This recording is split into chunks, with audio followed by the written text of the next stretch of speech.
Once upon a time, in the faraway land long, long forgotten, the land known as New Jersey, there was a boy.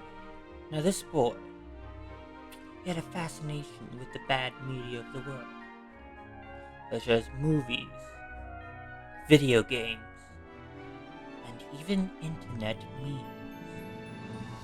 But one day he found a Christmas movie so bad that it drove him to numbness, to a state of sheer comatosis due to its bad. This is the story of Liam Jones of Channel Broadband YouTube and Christmas at the Chateau. Hello, welcome! Merry Christmas, Happy Holidays! Welcome to my humble abode. So glad you're here. I wasn't smoking a pen. It's almost Christmas, can't you believe it? Doesn't it just feel like these days have just been going faster and faster? I'm 18. My life is flashing before my eyes. Existential dread. Great for Christmas. And what a time of year where children anxiously await the arrival of material objects, and your parents anxiously await your return to their home. Your mother would like to see you every once in a while, and maybe hear your voice. Call her every now and then, okay? Did you know that sometimes family is all you really need for Christmas? To just sit down and do the things you love to do as a family, whether it be bake cookies, sing Christmas carols door to door, or just to sit at home in front of the TV watching some good old-fashioned Hallmark made-for-TV movie. Ah yes, the made-for-TV movie.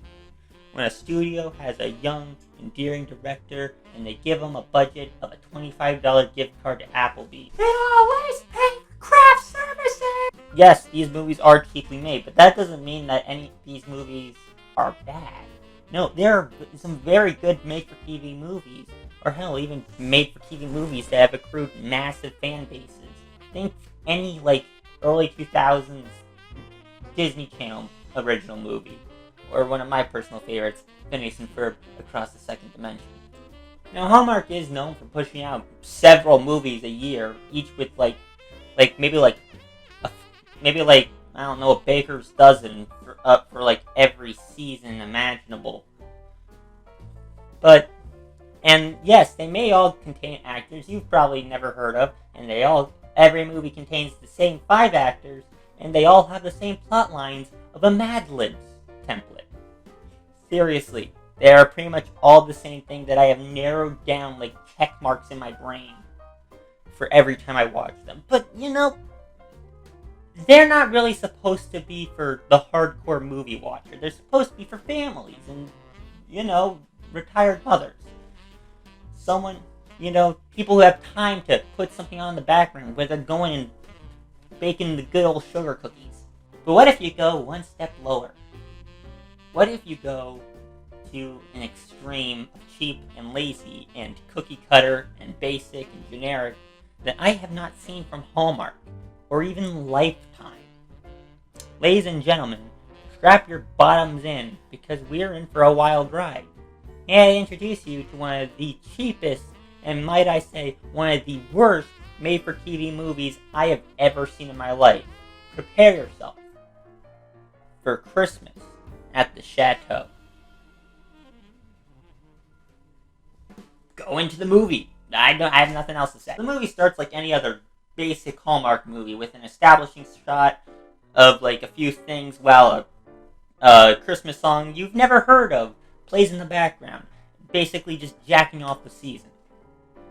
And it's here where we are introduced to the first thing, narration.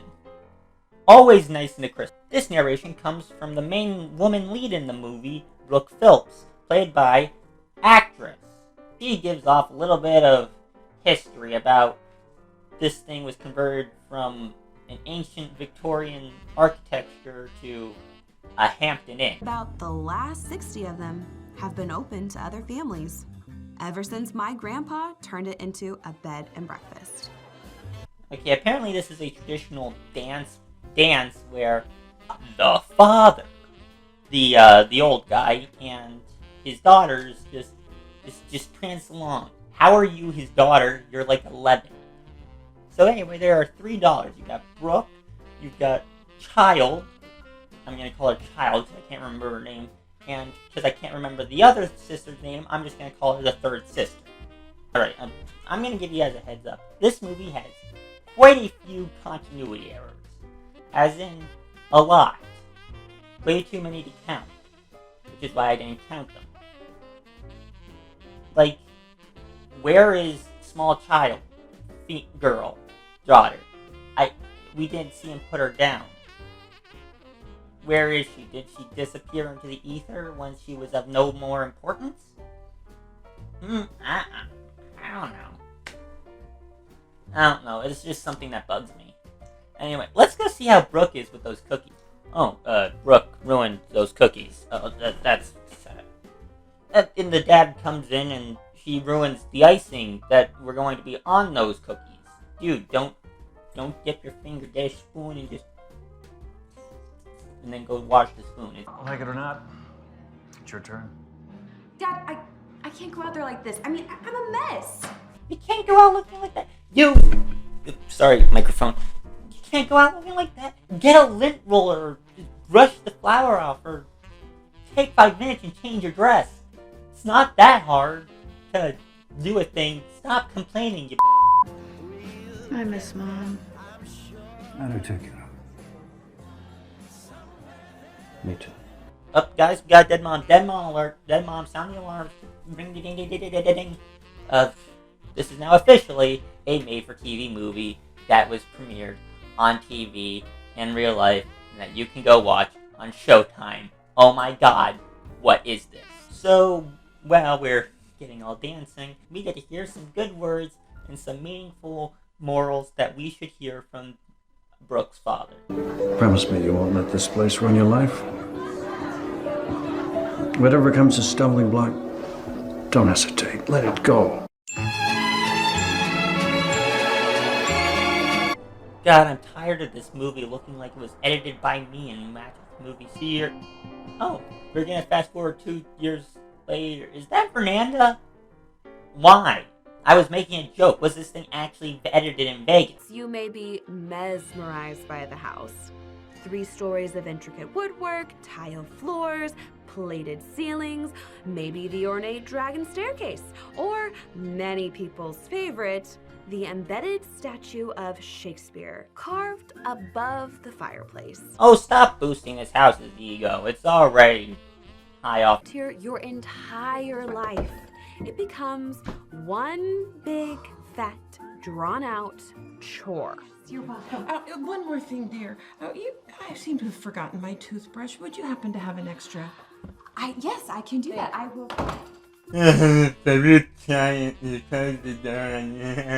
Funny. Oh, alright, we are seeing how hectic Brooke's life is. Let's see how this affects me. In here. My name is Grant Ogden, and I'm proud to say this is my extremely handsome son, Levi. 2 cool guys with dashingly debonair smiles. Oh, who's Ryan Reynolds, and what does he have to do with... Did you just decide, hey, now you were just in the middle of establishing Brooke's life. Do you interject? Alright, this is Grant, played by Ryan Reynolds. He has a kid, he wears suits, he has a normal life, alright.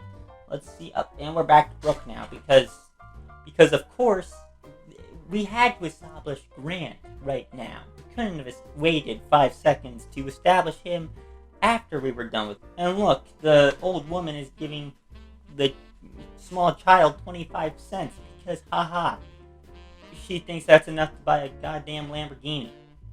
So, Brooke also works part-time at a library. Because of course she does, she's Belle from Beauty and the Beast. Oh my god. She is sexually attracted to books. So where does Grant work? Well, he works at a bank and is known as the Hammer because he's always pounding. No, I'm just kidding, because he does this. I'm required to squash the tiny villagers that don't appease the overlords of banking. It's part of the job. That's how a professional banker acts, and it's here we meet Doug. Doug is a charming character, isn't he? Who'd I take to prom? My sister. Yeah, I did.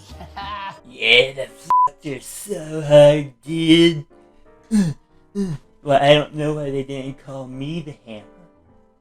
Be a shark. Wait. Yeah. Ready? Dun, dun, dun, dun, dun, dun, dun, dun, dun.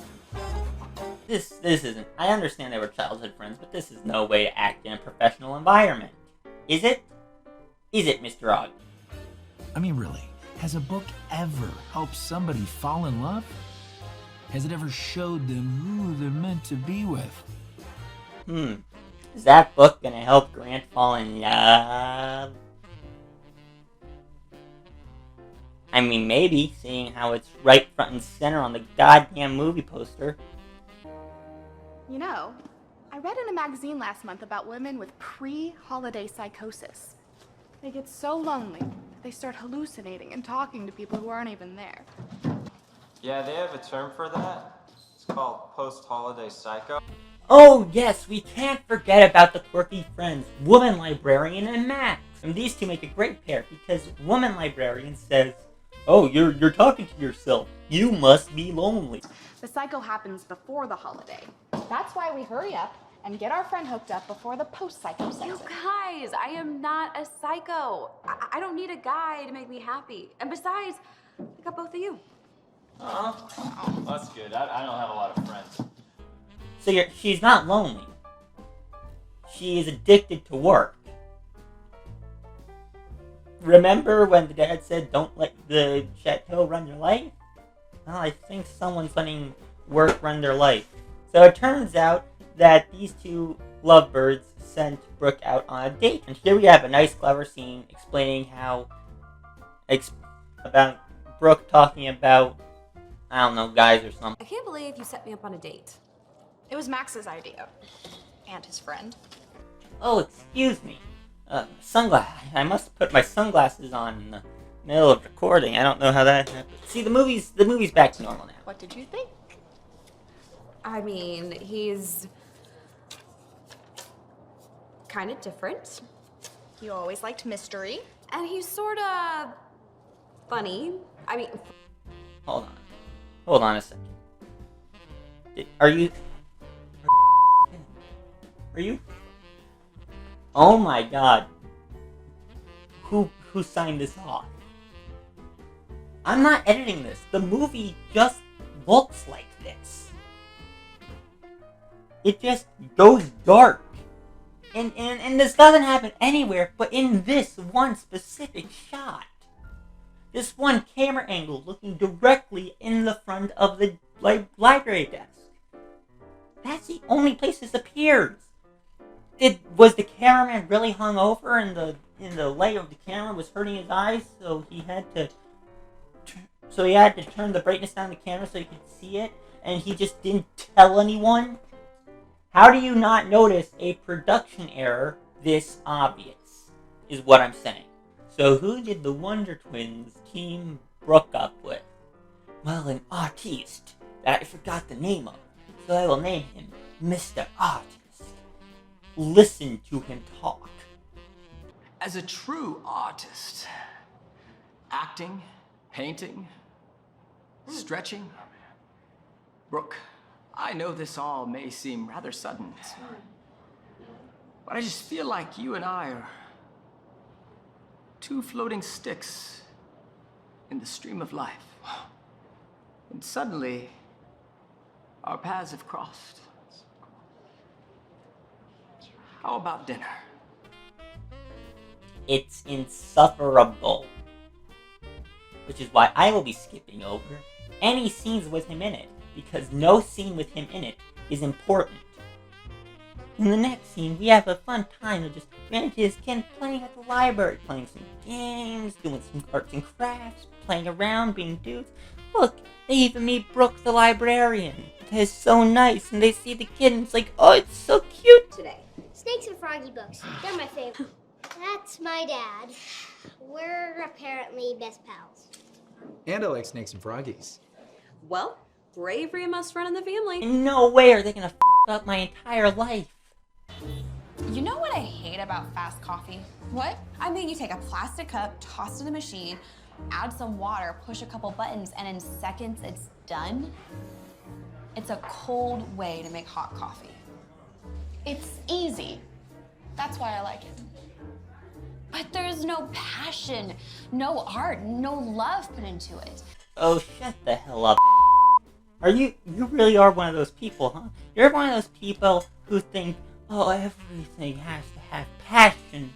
Oh, passion is the greatest thing in the world. And look what you've done now. You've made the barista walk off the set. Because he was like, I'm not getting paid enough for this man. I can't be paid to listen to some just like talk about passion and the coffee and stuff. All I do is press a go button and it just comes out. But I'm sorry. Rules are rules, and we're gonna have to close your business. Is this the inverse of that one scene in The Incredibles where Mr. Incredible is helping that old lady with insurance, but instead he is actively f***ing her over his name? Did you drop your book? I don't have a book. Well, it's not mine. Whose is this? How to make great friends and lasting relationships? Oh, it's the book! It's the book that Grant was playing at the beginning of the movie. Look at it. It's the relationship book. Rudy. What kind of name do you think is Rudy? But it says Rudy on this. Who's Rudy? Oh, it's Grant. The mystery man is Grant. Someone found my book. I left my book at the cafe. Okay. She cute? So after Brooke sends the text and Grant gets the text, they start having a little bit of a pen pal conversation. They start talking to each other. They start getting to know each other, and they seem like a perfect match. I hope nothing ironically stupid happens to the point that could up this entire relationship.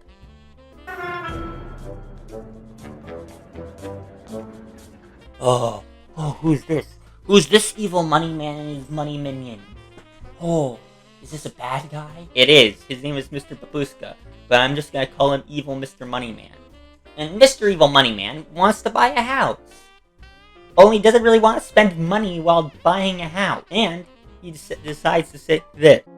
I don't care if it's new, old, has 3 fireplaces, a red Ferrari, a pair of 10 legs.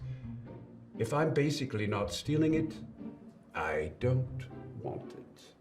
Oh, well, I guess Mr. Babushka wouldn't be getting any good, decent houses for Christmas if only there was a house for him.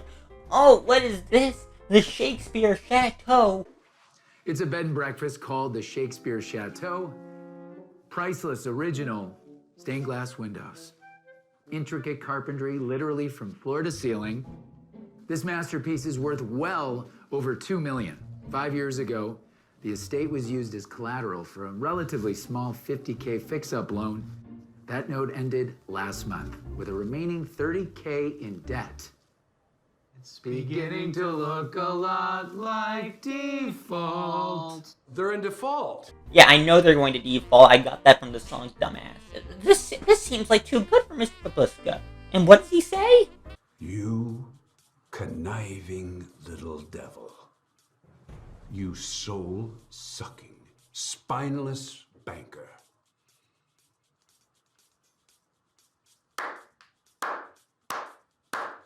Well done, my boy.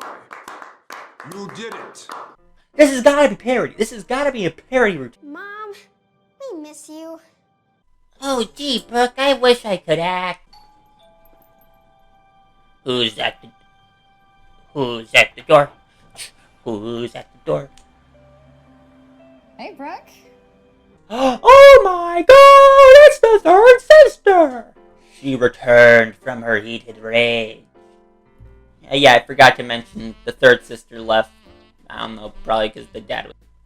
And this is where cracks in Brooke's character starts forming. I forgot I was actually reviewing a movie. Brooke is a child. She is one of the most insufferable human beings on the face of the earth. Because she is a being of no forgiveness whatsoever. Permanently? Well, that is not gonna happen. Brooke, things change, okay? And I need to be here. Look, I don't have time for this, so grab your tea, stay the night, and leave in the morning. You don't abide by her terms? Feel free to f*** off. And oh my god, does she keep this self-righteous attitude with her. Like, look at her quoting Shakespeare to be like, oh, I'm above all, when I don't doubt she even knows what the quote means. To quote Shakespeare, nothing will come of nothing. What is that supposed to mean? It means no. She is on such a high horse, and it infuriates me because she doesn't deserve to be there because she's the most insufferable human alive. But what's this? The notice that the bank is going to foreclose the Chateau? Is this a joke? Says third sister. It says there's whatever a balloon notice is and that we owe $30,000 on the house. It's gotta be like junk mail, right? Looks like Brooke has to go to the bank and sort this shit out. 4 strokes down. He's sitting there holding his 9-iron, and he says to me, if we don't close this deal, I'm gonna need another drink. That was a joke about his dick, right? I don't know who you people think you are, running your bank like some credit card scam. Shut up. Mr. Shut Upton, up. Mr. Shut up. Big Shut up. Fancy Shut up. Bank Shut up. Executive. Shut up. Well, I Shut got up. news for you. He's not. That's Doug. Doug doesn't deserve this. Do not abuse poor Doug. So it turns out, oh my god, it's the dad with the kid from the library. He's an evil banker. He's a Mr. Scrooge humbug. What? That's Mr. Ogden. It's you? You're the dad from the library.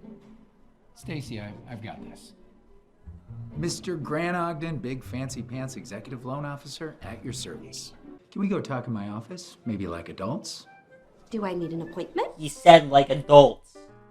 So Doug and Mr. Evil Moneyman number 1 decide to tell Grant to Brooke over, and Brooke rightfully choose out Grant. Loan to cover this one.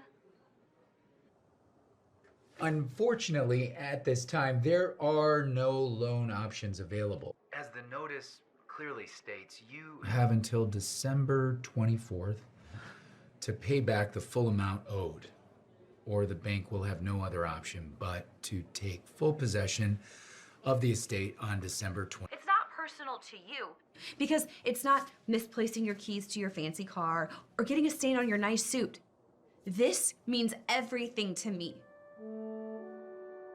But you know, I guess I'm just a customer that takes everything too personal. But this makes Grant sad.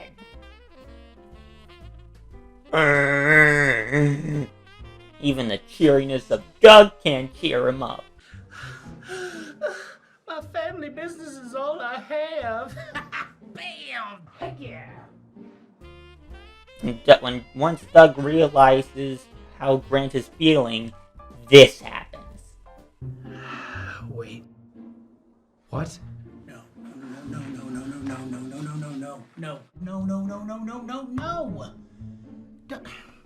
Not this one, all right? We have to crush her if we're going to make this investment thing happen.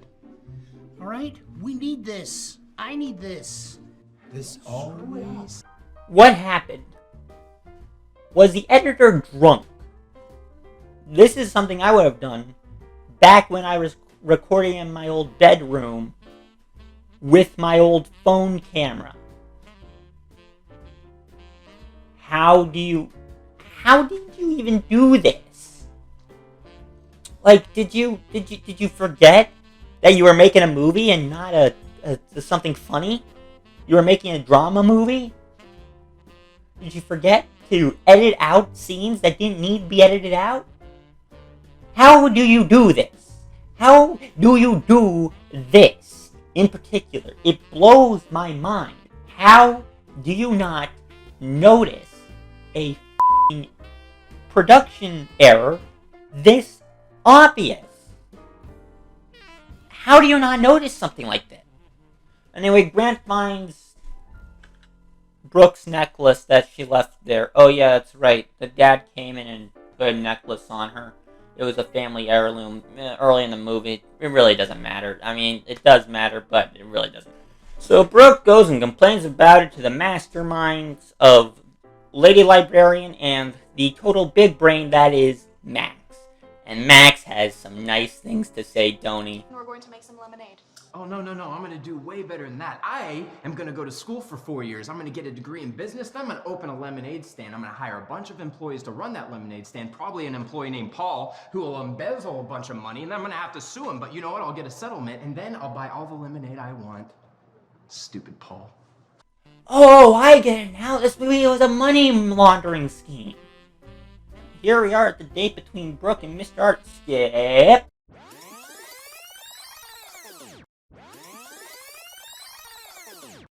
Oh no, Brooke can't sweep because the Chateau is not within her grasp anymore. She's gonna lose everything. She has to go and talk to someone. How about we talk to the person who's trying to take her house? Can't sleep. I may need some advice from a stranger. Well, hello. You're not the only one who gets to stay up past your bedtime? Just eat up that irony. That tasty irony. Anyway, Grant tells Brooke something straight off of a horoscope from your newspaper. She taught me to never stop fighting for the things I care about. So, when it comes to family, I don't quit. That's exactly where I'm at. I need to fight for the things I love. Thanks, Rudy. And so Brooke decides to go with whatever cash she has to the bank in front of Grant and tell him this. I am saving Shakespeare. I'm pretty sure he's already dead. And she continues to quote Shakespeare because I think it makes her think she's smart when she's really just annoying. The man robbed that smiles steals something from the thief. Othello. So she has a plan. What's the plan? All right, so here's the plan. We're gonna need a lot more of these, and we're gonna put them all over the city, okay? I mean, every cafe, every restaurant, even here at the library, because no amount of money is too small, okay? What do you think? The most basic plan for the most basic movie. I'm in. I think probably use a little bit more Theatrics! Theatrics, huh? Max, what do you think? If I prick my finger, do I not bleed? If someone tickles me, do I not laugh and or scream?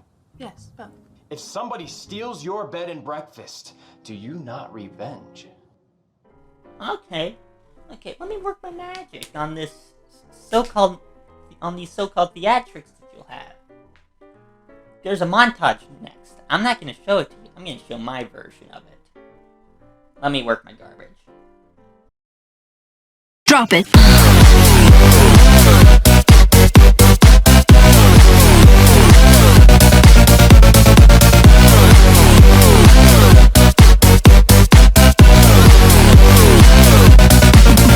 Yeah. So at some point in the movie, I don't know, there is no real passage of time. It just says, oh, time. Oh, this is a newspaper. Look at this newspaper. We're shaving Shakespeare for Christmas. Oh, the bank found out. Ooh, what are they gonna do? What are the evil Mr. Money's men gonna do? To do something unexpected. I want to help the bed and breakfast. Help them by multiplying the money that they're getting from these donations by a hedge fund that we privately manage. Oh, I see. You're gonna get her to invest in GameStop hedge funds. Topical jokes here on Channel Broadband, aren't they? So yeah, the bank wants to get Brooke in on like their personal hedge fund, which is totally not gonna f her over. And Grant has been tasked to go and get her to invest in the hedge fund, where we have some charming interactions with the family at the Chateau between them and Grant. Yes, you're the cute younger sister that runs this place, yeah? Mm-hmm. I've got my eye on She's spirited. That's a word for it. Burn the devil child.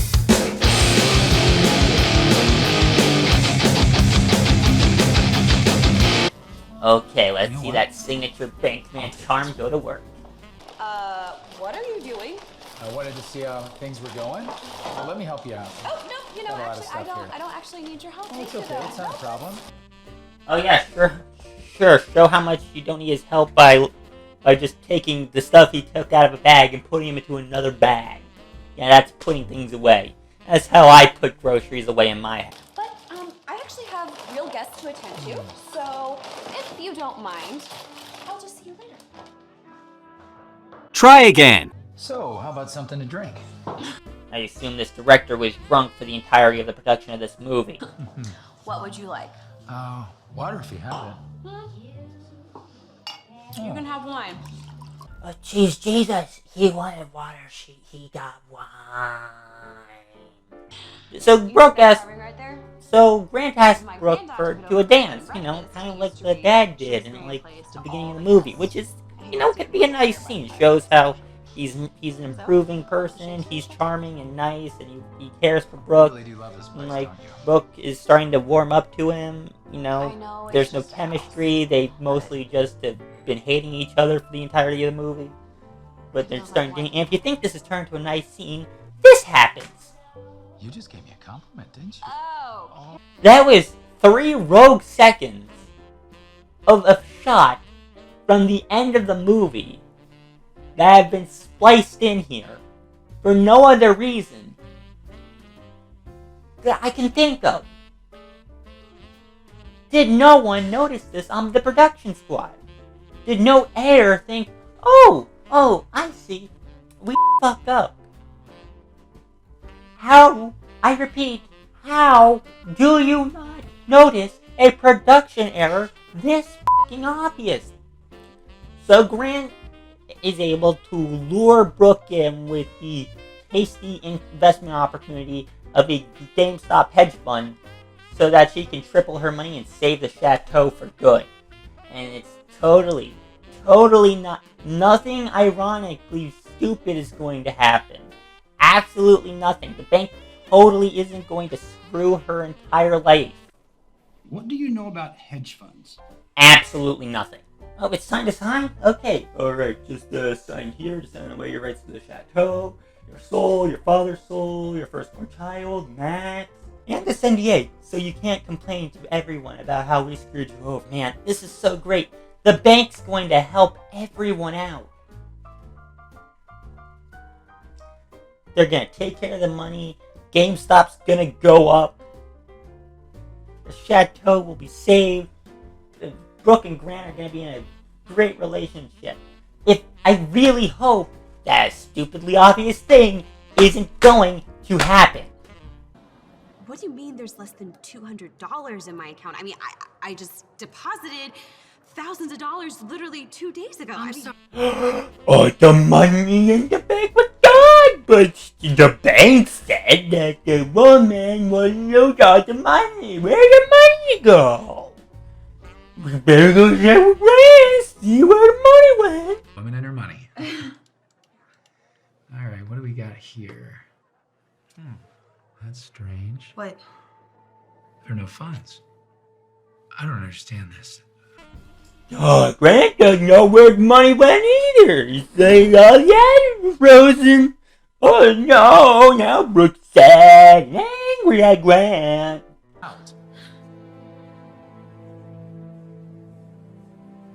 I don't want to see you. I don't want to talk to you. I want nothing to do with you. I'm sure there's something we can do. I trusted you. And now, I have nothing.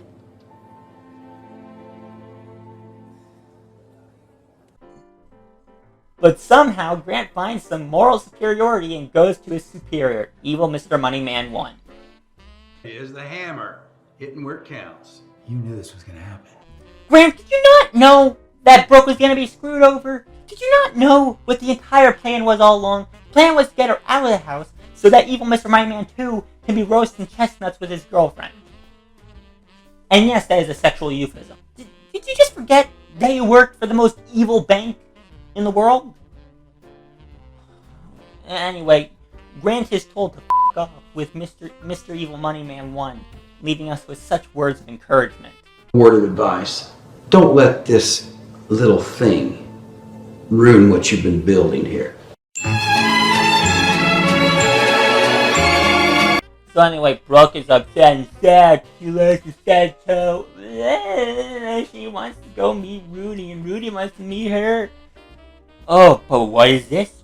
It turns out Rudy was an imposter. So Brooke runs away, leaving the book there, and Grant never finds out who she is.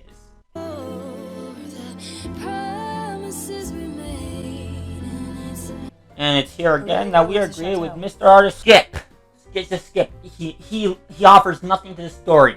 He leaves Brooke forever.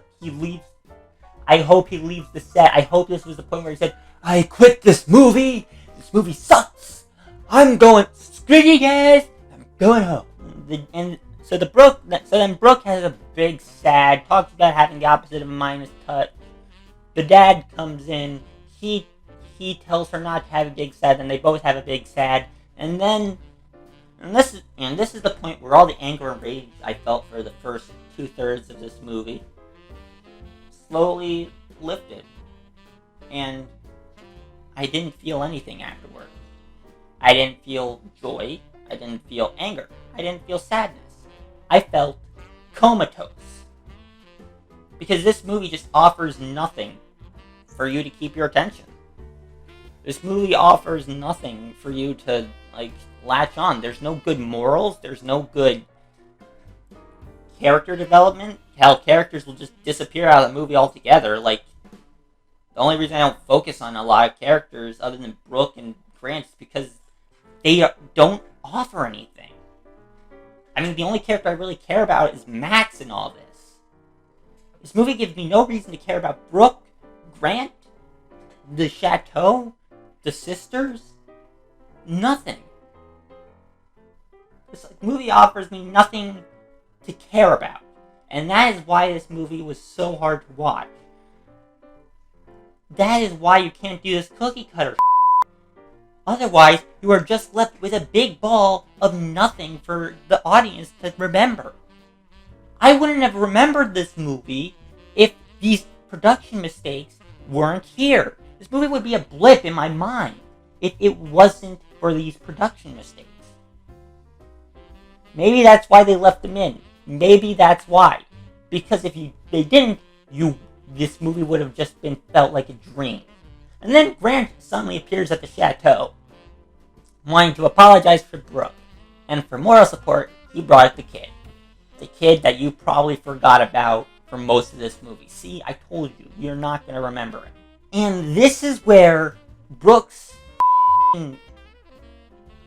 self-righteous, childish ways just take her from annoying to downright unlikably irredeemable. Seriously, she loses all sympathy. I lose any sort of sympathy for her after this scene. And you'll see why later. Here's just a few choice words that she has. I've been a schlub, but you haven't let me apologize. There's really nothing else to say. If you would just stop, listen, and not jump to conclusions, you might realize that people actually care. And I care about you. Don't give me that garbage. I can read you like a book. I know there's something between us, and you know too. There is nothing between us. And there never will be. You tried to play your little charm game, but it was all a lie. I could never be with a man like you. Oh, just cut to the part where I lose all sympathy for Brooke. You could never love anyone but yourself. You're the most greedy, selfish man I have ever met in my life. In fact, it is no wonder you're a single father. You probably conned some woman into sleeping with you, and then when she figured you out, she left you. Yeah, no, that'll do it. You've officially become irredeemable. You have officially become worse than the person who is trying to take your house. She was my wife, Brooke. She died of cancer. And every time I look at my little boy,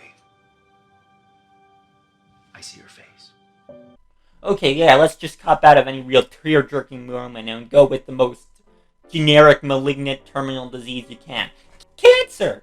Yeah, no, it's not like cancer is a really serious terminal disease that can rip families apart and take mothers away from their children.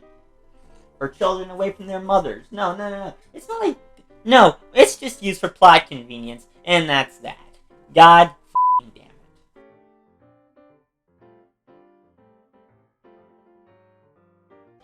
Dad, there's a box that plays music without the internet. Wow. Modern technology, kid. So Grant gives a present to Brooke. Wow, I wonder if it's the fucking necklace. And then we're shown the girls packing up because apparently they're being evicted right the now. And then we see Brooke reminiscing about the time she had at the chateau. The all one scene we had of the reminiscing. Because we couldn't be bothered to think of any other ideas. And it's here where we find out why this chateau means so much to Brooke. It's here why we find out, oh my god, this is why we should feel bad for Brooke. This is why Brooke has been the most irredeemable piece of shit in this entire movie. Dad died of the heart attack.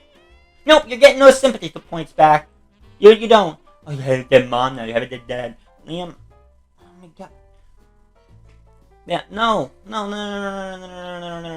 Yeah, no, this is not redeeming Brooke in any way, shape, or form. She's been holding on to this her entire life. What did her dad say? Whatever becomes a stumbling block, don't hesitate. Let it go. But no, I can't let it go. My dad died in this house.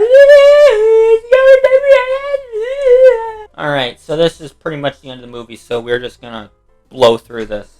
So third sister gives Brooke the gift Grant gave her, and she finds out realizes the necklace. Did she never know she lost it? She rushes out the door to find Grant because apparently he cares still. But it turns out that Grant is planning to leave town because reasons. So he quit his job and then he packed up and he was going to sit at the cafe. The brioche, home of the giant brioche. And wait for her, sends her one last text message, but oh no, her phone died. So she runs as fast as she can to the cafe. Turns out the cafe is closed when she got there. She turns into a crying mess, finds the book, we left it, and then we leave her here. End of the movie, right? Wrong! Grandpa is sleepless in Seattle. Grant comes by, finds Brooke crying. They make up. They go somewhere. That's the end of the Fade to Black. That's the movie. End of the movie, right? Wrong. 6 months later, the bank has documents leaked. And the evil Mr. Moneymen get arrested. So Grant and Brooke buy back the Shakespeare Chateau from Mr. Babushka, who got arrested for tax fraud money. And they decide to get married. Why did they decide to get married after 6 months? Yeah, sure, 6 months is a great time to figure out that they're supposed to get married. They dance. Doug is there. They got married 6 months later at the Chateau. Christmas was barely mentioned in this movie. How the f*** is this a fucking Christmas movie? VFX that they probably bought from Fiverr, and that's where most of the budget went. Movie end. Oh god, that was a rush, wasn't it? Now, you may say, oh Liam, you were just overreacting. There is very little wrong with that movie. I saw it and I enjoyed it. And but Hallmark pushes out higher quality things than that. And they have to push out dozens of those a year. Not to mention, this was shown on TV in Showtime this is not just a film project. This is a movie that was released to TVs that you can watch right now on Showtime. No, I don't think I'm being overdramatic. This movie just sucks. This movie has lots of problems. Some of them being the fact that the main female is the most unlikable piece of garbage in the world. The post-production is some of the most garbage production I've ever seen. There's cringy irony, comedy that sucks. With the biggest problem being that there's just nothing here for me to keep watching. I forced myself through like the second half of this movie because there was just nothing. This is why you should really leave basic cookie cutter garbage to places like Hallmark. People who have been doing this for years and know how to do it to a point where the movies are actually watchable. Hallmark movies are actually watchable. This movie puts me in a coma. This is one of the worst Christmas movies I've ever seen. Or at the very least, one of the worst made-for-TV Christmas movies I've ever seen. This movie has been sitting in my head for the past 2 years. And I'm just really glad it's out. I'm really glad this video is done. And I'm really happy I did this. I'm glad this video is done. I'm glad this movie is out of my brain.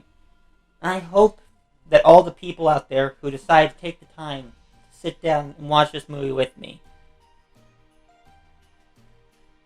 I hope you enjoy yourself watching me get upset about a dumb made-for-TV Christmas movie. Because at the end of the day, what is Christmas about? It's about sitting down, doing the things you love with the people you love. Material things sometimes, but, you know, what are you going to do? Materialism is everywhere. This is Channel Broadband saying Merry Christmas. Happy Holidays. God bless us, everyone. See you next year.